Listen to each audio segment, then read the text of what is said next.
Hola chicos, vamos a comenzar la explicación de la unidad 3, titulada El desarrollo de las ciudades en la Edad Media. Y comenzamos por el punto primero, que yo he titulado La prosperidad económica del siglo XII. En este siglo, Europa pues, va a desarrollar una serie de condiciones económicas que van a hacer que la vida de su población mejore. Ese crecimiento y ese desarrollo en las mejoras del nivel de vida se va a deber a tres elementos. En primer lugar, la mejora de la agricultura. En segundo lugar, el crecimiento de la población. Y por último, el desarrollo del comercio y de la banca. A cada uno de estos elementos le vamos a dedicar una explicación. Bueno, en primer lugar, la mejora de la agricultura. A partir del siglo XII, como estamos comentando, va a aumentar la producción agraria en toda Europa. Esto se produjo por varios elementos. En primer lugar, el clima mejoró. ¿Esto qué quiere decir?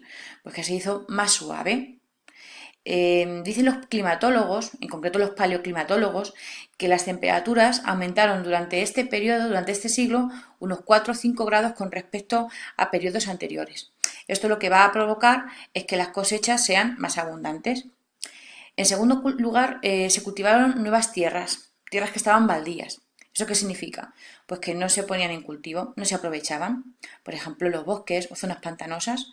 Bueno, pues ahora se van a talar, se van a desecar esas zonas pantanosas y se van a repoblar tierras que estaban abandonadas hasta ese momento. Por tanto, las cosechas también van a aumentar, ya que se roturan nuevas tierras. En tercer lugar, se va a implantar la rotación trienal de cultivos, de la que ahora hablaremos más detenidamente. Y por último, se van a introducir una serie de nuevas técnicas de cultivo que van a revolucionar también el sistema productivo. En primer lugar, se sustituye el arado romano por el arado de vertedera. En segundo lugar, se usa estiércol animal como abono orgánico. En tercer lugar, aparecen nuevos cultivos y selección de semillas que van a hacer que las plantas sean más resistentes. Y por último, la generalización del uso de los molinos de viento y de agua.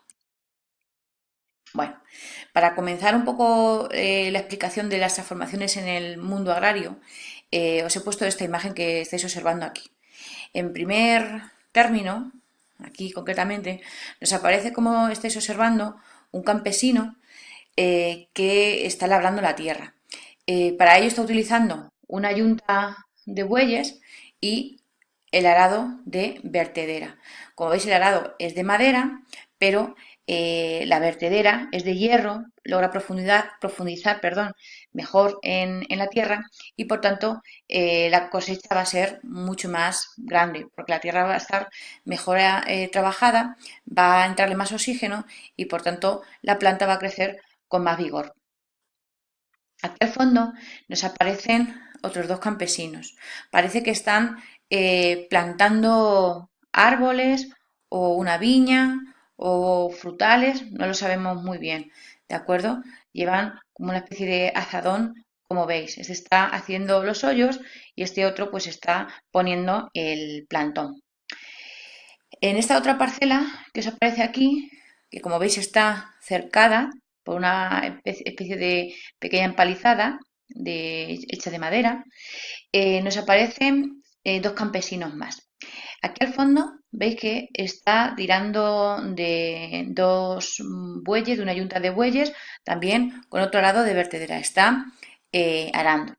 Y este otro que aparece aquí, pues está sembrando. Incluso el pintor, fijaros, nos ha dibujado aquí a los pajarillos que se van comiendo la simiente que están sembrando estos dos agricultores.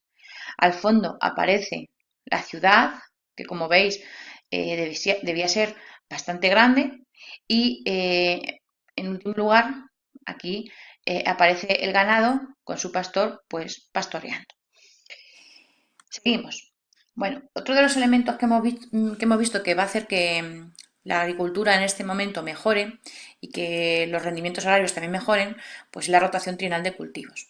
Y con este esquema, pues nos lo explican a la perfección. Veis que el primer año, un trozo de la parcela, ¿vale? Se utiliza para cultivar cereal. Otra parte de la parcela se puede utilizar para plantar forraje, es decir, plantas para los animales. Y por último, la última hoja de la parcela se dedica a barbecho. ¿Esto qué significa? Pues que se deja sin labrar para que la tierra se recupere. Al segundo año, ¿qué es lo que ocurre? Pues que rotan los cultivos. Donde se ha sembrado el cereal, se planta la forrajera, por ejemplo, y en la que se ha dejado descansar de barbecho el cereal. De esta forma nos aseguramos que las plantaciones siempre alcancen un nivel óptimo y que por tanto siempre haya una cosecha importante. Si las tierras estuviesen agotadas, pues esas cosechas serían bastante pobres. Por aquí vemos otro dibujo en el que nos explican en qué consistía esa innovación técnica de la que estábamos hablando antes, que es el arado de vertedera. ¿Vale? Aquí, como podéis observar, aparecen dos campesinos. En primer término, uno con arado de vertedera, que es este, y este otro con arado romano. Mirad, este lo está mirando como un poco así como en envidia, ¿no? Como diciendo, anda, mira qué feliz va este de aquí que va trabajando también. El arado romano era de madera y por tanto no podía profundizar tanto la tierra. Mientras que el arado de vertedera, al ser como veis aquí de hierro, pues podía labrar y remover la tierra con más profundidad, ¿vale? Podía trabajar suelos duros y por ello también, como hemos dicho antes, se roturaron tierras que hasta ese momento estaban baldías y muchos años sin trabajarse, ¿vale? Los caballos utilizaban las colleras, que son esta especie de collares, ¿vale? Que eran, bueno, son de madera y están cubiertas, como podéis observar aquí, de cuero, cubiertas de cuero para no hacerles daño en el cuello del animal cuando ellos tiran, y rellenas de paja, que evitaba dañar a los animales cuando estaban tirando del arado y estaban lógicamente levantando con la cuchilla la tierra. Bueno, esto es un arado de hierro con ruedas y vertedera. Lógicamente no es de la época medieval porque, como veis, es todo de hierro y hemos dicho que en esta época solamente la vertedera lo era. Pero para que os hagáis una idea de cómo podían ser. ¿De acuerdo? Bueno, otra imagen que nos vuelve a mostrar la misma innovación técnica. La vertedera pues se acompañaba de una cuchilla en ocasiones y de una rueda que hacía que el trabajo pues, fuese más fácil. Bueno, hemos dicho que otra de las innovaciones técnicas que va a facilitar la actividad agraria, o mejor dicho, que aumente la productividad agraria, son el uso de los molinos. Vamos a ver los dos tipos de molinos que se van a utilizar en esta época. Y que, como veis aquí, son el molino de agua y el molino de viento. El molino de viento solía aparecer en zonas donde no había cursos fluviales, no había ríos que permitiesen la creación de estos otros tipos de molinos. Bueno, mirad cómo funcionaban los molinos de agua. En primer lugar, como veis, la fuerza del río, o mejor dicho, del agua del río, del caudal del río, va a hacer que se mueva una especie de rueda, ¿vale? Aquí veis que llaman rodendo, y que permite que gire una especie de viga interior que va a trasladar toda esa fuerza del agua a esta piedra de moler, ¿vale? Que, como veis aquí, le llaman piedra volandera. Esta piedra pesaba muchísimo y por tanto al ir girando poco a poco, pues lo que provocaba es que el cereal que entraba por esta tolva se convirtiese en harina. Otro operario, como veis aquí del molino, lo que va a hacer es ir almacenando toda esa harina en sacos para luego pues distribuirla. Uy, perdón. Aquí tenéis otro dibujo que también nos habla de cómo son los molinos de agua por dentro. Como veis, pues igual que hemos dicho antes, o bien la rueda movida por la corriente estaba sumergida como en el dibujo anterior, o como veis, estaba en superficie, como esta otra que veis aquí. Solían ser dentadas con estas palas que aprovechaban pues esa energía que generaba el caudal del río.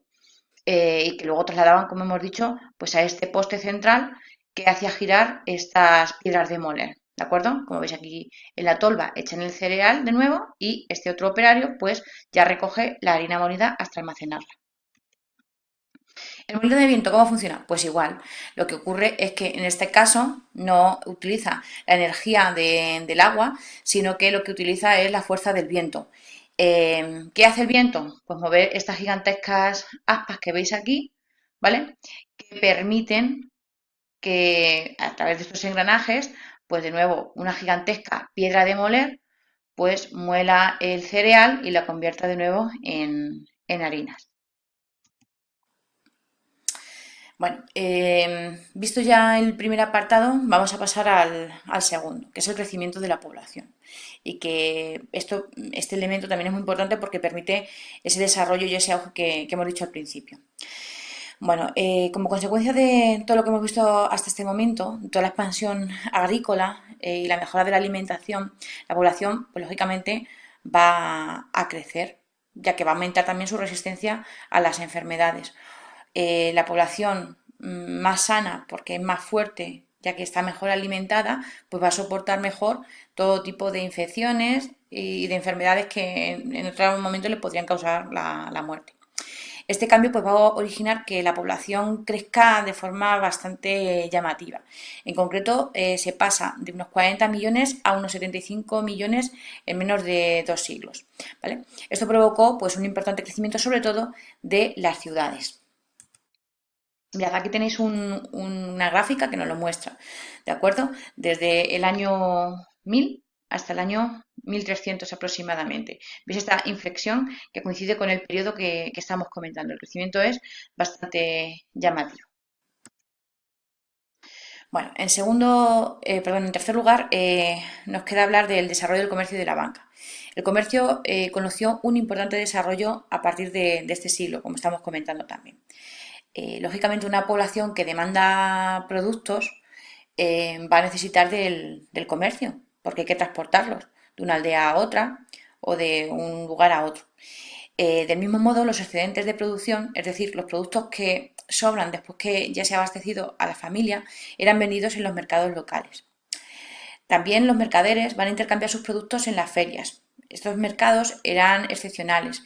¿Y esto qué quiere decir? Bueno, pues simplemente que no se celebraban todas las semanas ni todos los días, sino que se celebraban de forma esporádica, normalmente coincidiendo con las fiestas locales, ¿vale? Es decir, el mercado conllevaba pues, la celebración de una fiesta, ¿no? En estos mercados, pues lo que se intercambiaban pues, era todo tipo de productos, ¿vale? Desde pues telas, perfumes, joyas, ¿vale? Bueno, el comercio también se ve favorecido por la aparición de nuevas técnicas bancarias, créditos y letras de cambio, así como el abandono del trueque por el uso del dinero. Ya no era necesario llevar una gran cantidad de dinero en metálico, ya que con las letras de cambio y con los avales crediticios, pues se podían hacer transacciones sin necesidad, vuelvo a repetir, de ir cargado con un montón de dinero en metálico. Y por último, pues también se desarrollaron unas rutas comerciales de las que vamos a hablar ahora. Bueno, en primer lugar está la ruta del Mediterráneo. Esta ruta comunicaba ciudades españolas e italianas con los principales puertos musulmanes y del Imperio Bizantino. ¿Qué compraban los europeos en esos puertos? Pues sobre todo compraban productos de lujo, perfumes, seda, porcelana, especias y vendían pues tejidos y armas. Otra ruta importante era la ruta del Atlántico y el Báltico. En esta ruta los comerciantes de la Hansa, que era una organización, una asociación de comerciantes, controlaban la ruta que comunicaba los puertos de Lisboa, Bilbao, Brujas y Hamburgo. Estas rutas, ¿vale? Intercambiaban productos ligados a estas zonas. Por ejemplo, la lana castellana y la lana inglesa, que tenía mucha fama, los vinos franceses, el ámbar y las pieles del norte de Europa, junto con la madera y el trigo.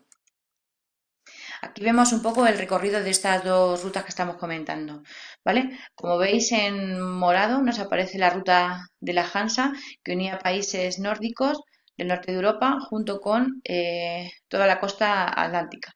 Y por último, pues la ruta que hemos dicho antes mediterránea, que como veis, pues recorría los principales puertos tanto europeos como del norte de África y de la costa de Oriente. En esta otra imagen pues vemos la recreación de lo que sería un puerto medieval. No sabemos muy bien si es un puerto fluvial o un puerto marítimo. Lo que sí observamos es que aparecen aquí una serie de buques que van a atracar en el puerto. Este ya lo ha hecho y se ve que trae una serie de mercancías que están descargando. Aparece la ciudad, bueno, concretamente aparece aquí parte de la muralla de la ciudad y la gente por las calles, los edificios y pues vuelvo a repetir aquí la mercancía que han traído estos mercaderes en el buque. Esta otra imagen pues nos muestra algo que ya hemos comentado antes, que son las ferias medievales. Como hemos dicho, las ferias eran mercados. Concretamente aquí en España, una de las ferias más importantes fue la que se celebraba en Medina del Campo, en Valladolid. Y esta sería una reconstrucción de la feria de este pueblo. Como podéis observar, pues allí se vendía de todo, ¿vale? Por ejemplo, vemos en esta tienda telas, en esta otra también, un montón de variedad de colores, de tejidos distintos, alimentos, incluso como veis aquí, ganado. Muchas ferias de ganado actuales pues provienen también de aquella época, de la costumbre de aquella época. Se solían localizar, como hemos dicho, en las plazas centrales donde el pueblo tenía fácil acceso. En estas ferias, y en general los mercaderes, van a volver a utilizar, como hemos dicho antes, la moneda. Se va a acabar el trueque y vamos a empezar de nuevo a comerciar con monedas. ¿Problema? Pues que había muchas monedas en Europa y que esto podía dificultar el comercio. Por eso aparecieron los banqueros que podían cambiar la moneda y que podían, como hemos dicho antes, pues también crear letras de cambio, como por ejemplo estáis viendo aquí, ¿vale? Aquí vemos dos tipos de monedas distintos, el florín, aparece aquí el dibujo de una flor de lis, como estáis observando, y también los ducados, donde aparece Cristo en majestad dentro de una mandorla y la Virgen, ¿vale?